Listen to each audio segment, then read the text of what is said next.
Thank you, Mr. Chairman. And I would like to thank the Administrator McKay for coming before us today and to discuss this extremely important rule. Yes. You may know, or I hope you know, that I represent the state of West Virginia. I do. Thank you. And we have just under 2 million hardworking Americans who receive 95% of our electricity from coal power generation.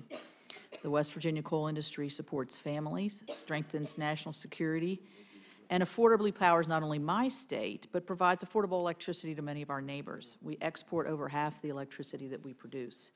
We could be keeping the lights on in this room.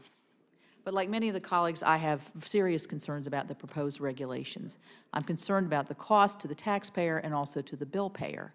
We've heard already today that 32 states have raised serious objections.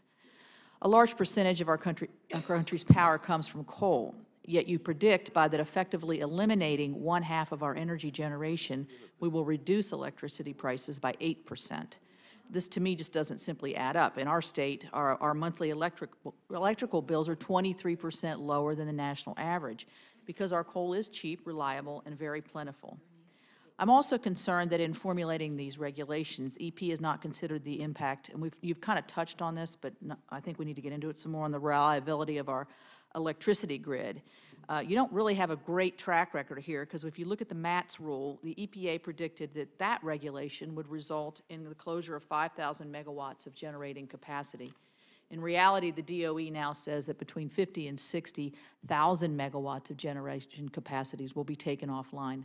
That's a 10 times mistake there. The cumulative effect of these regulations on our grid can't be overstated. And I think there's concern about the reliability. If we were looking back into last winter and touring some power stations, First Energy and others in my state, some of these coal-fired power plants that are going to be taken offline were running at near capacity to keep our homes warm and to keep our seniors warm. So our hardworking coal miners in West Virginia have made our state the second largest coal producer behind Senator Barrasso's state of Wyoming. We mine it, we transport it, we burn it, our families depend on it. It has a huge economic impact.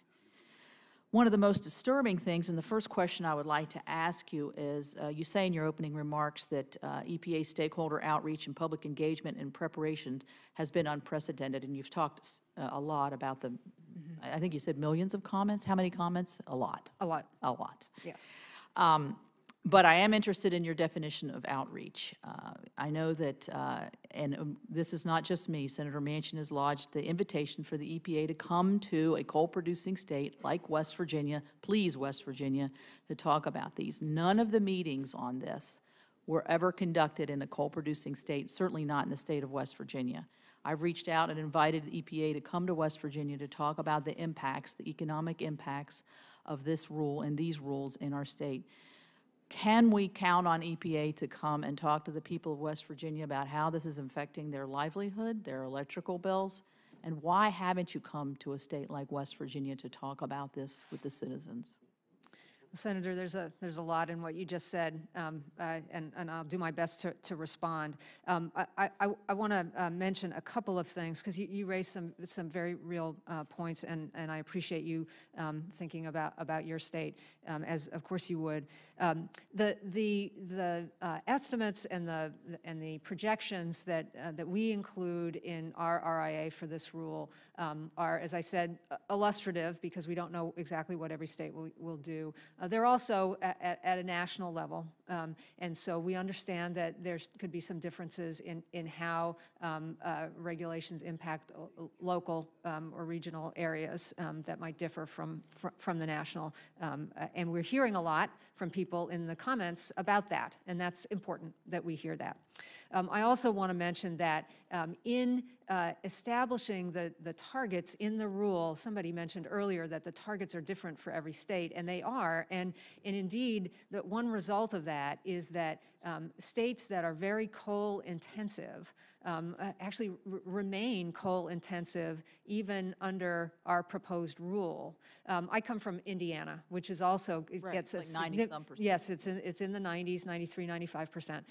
And those states, as we looked at the application of these different technologies across the country, states like yours and like mine that are very coal intensive remain that way, and their targets are in fact not as onerous, as some would say, as states that are less coal intensive. And that was the design of the rule, was to take each state where it was in its power generation and to acknowledge that. So some of that is what it was prompting Senator Carper to note, I think it was Senator Carper, that some states perceive inequities in the rule because of that.